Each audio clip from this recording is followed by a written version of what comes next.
Welcome to the video lecture of ray optics and optical instruments. Optics is a branch of physics dealing with light and its characteristic phenomena. Now, in this topic, we'll consider light in the form of ray. Ray is the straight line path followed by light. This is a ray. Now a group of ray is called a beam. This is a parallel beam. It's a converging beam. This is a diverging beam.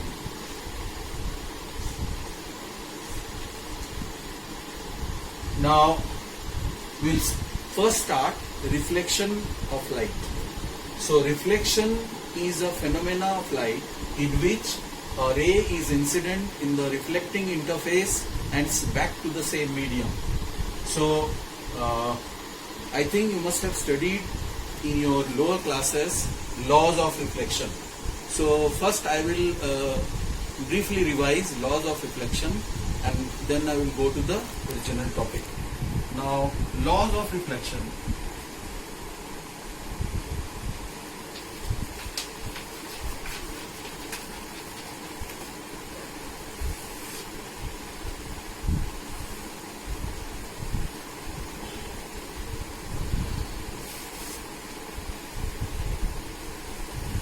This is the reflecting interface.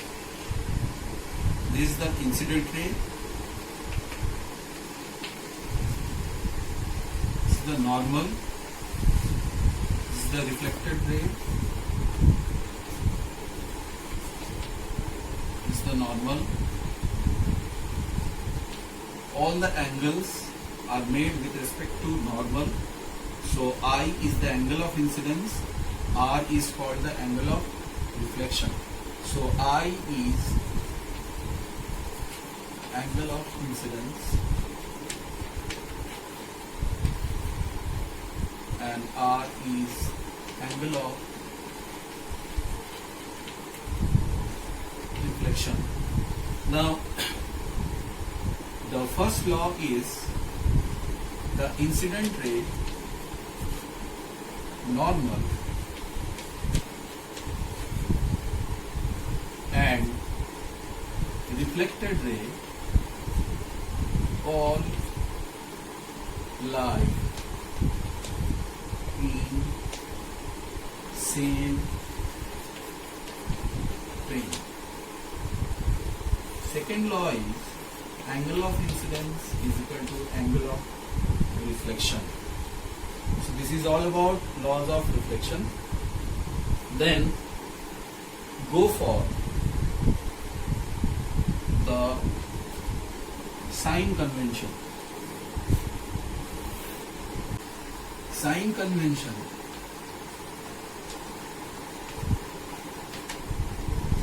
this is called New Cartesian sign convention because it is similar to the coordinate system, Cartesian coordinate system.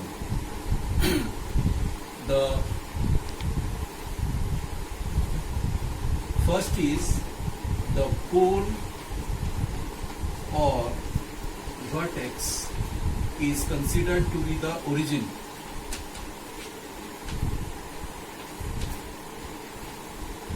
For mirrors.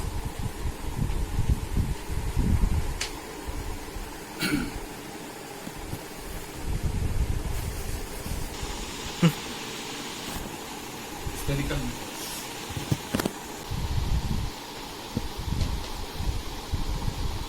Distance from the pole along incident ray. Incident ray is taken from left to right is taken as positive. Opposite to incident ray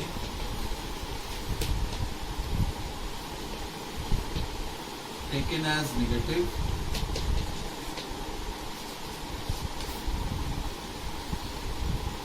above principal axis positive, below principal axis negative. Now we'll go for reflection by spherical mirrors. Spherical mirrors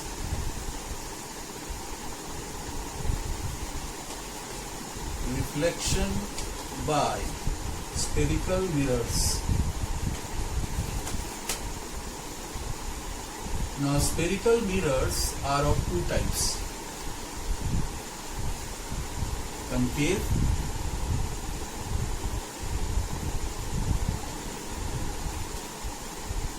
convex.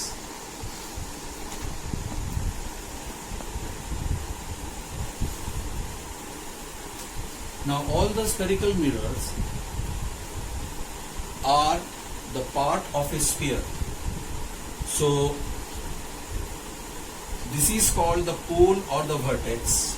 So if you place a spherical mirror on a horizontal surface, the first point which touches the horizontal surface is called the pole or the vertex, from which all the distances are measured.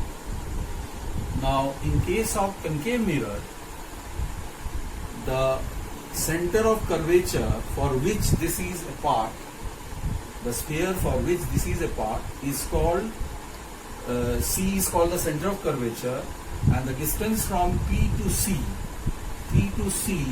is called radius of curvature, which is denoted by capital R. Similarly for convex mirror, concave means it is curved inward, this is curved outward. Now if you join the center of curvature with the pole or the vertex, this is called principal axis. Similarly for convex mirror, this is the pole and this is the center of curvature R for convex mirror. Clearly if you use sign convention, then R is negative for concave mirror and R is positive for convex mirror. Now for the ray diagram, what we do, we take a ray parallel to the principal axis for a concave mirror.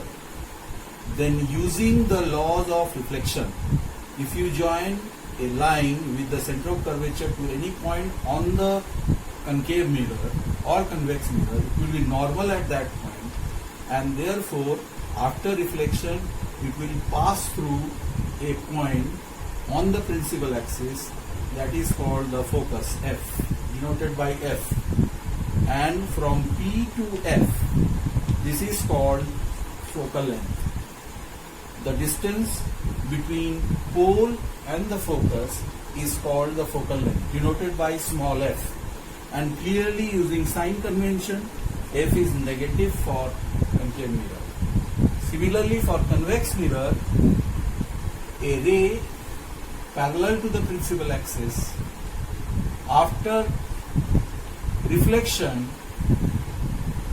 it will diverge out from the virtual focus. So PF dash is the focal length for the convex mirror, and clearly by sign convention F is positive. F is positive. Now let us find out the relation between focal length and radius of curvature for the spherical mirrors. Start. Now we will derive the relation between focal length and radius of curvature for a concave mirror.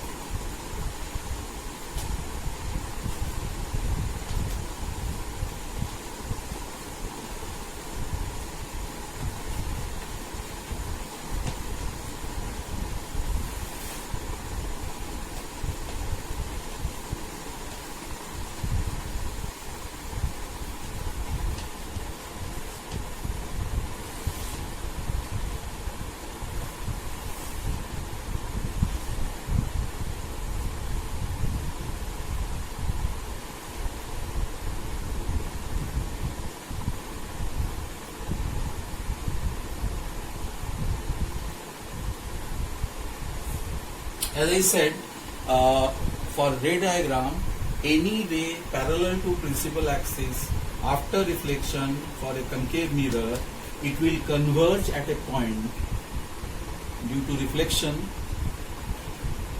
and that point is called focus. And any line joining center of curvature to the point on the concave mirror is normal at that point. So this is angle of incidence, and since by the laws of reflection, angle of incidence is equal to angle of reflection, so this will be also I, and total angle is 2I. So if I take alternate angle, these two parallel lines, and this will be 2I, and angle in front of these two equal side is also, this is I, also from the parallel lines and transversal. So we are using geometry. That's why sometimes ray optics is also called geometrical optics. Now this PM is very small. We call it small aperture. Small aperture. Now for small aperture, these angles are very small. So I is small, and 2I and I both are very small. So we know that if angles are small, then we can approximate I is equal to tan I and 2I is equal to tan 2I. So to derive this relation, I will use geometry and trigonometry. Now PM also, since it is very small, is perpendicular on principal axis, PC. Now PC is R, PF is F. Now in right angled triangle, PMF, PMF, 2I is nearly equal to tan 2I equal to PM by PF, PM by PF. This is equation 1. Similarly, in right angled triangle MCP, I nearly equal to tan I equal to PM by PC, PM by PC. This is equation number 2.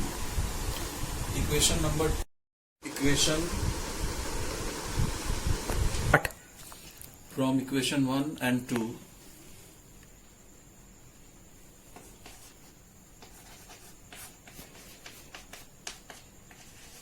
I equal to 2 PM by PC. PM cancels. Then 2 PF is equal to PC. That is 2F equal to R. F equal to R by 2. So this is the relation between focal length and radius of curvature. Similarly, for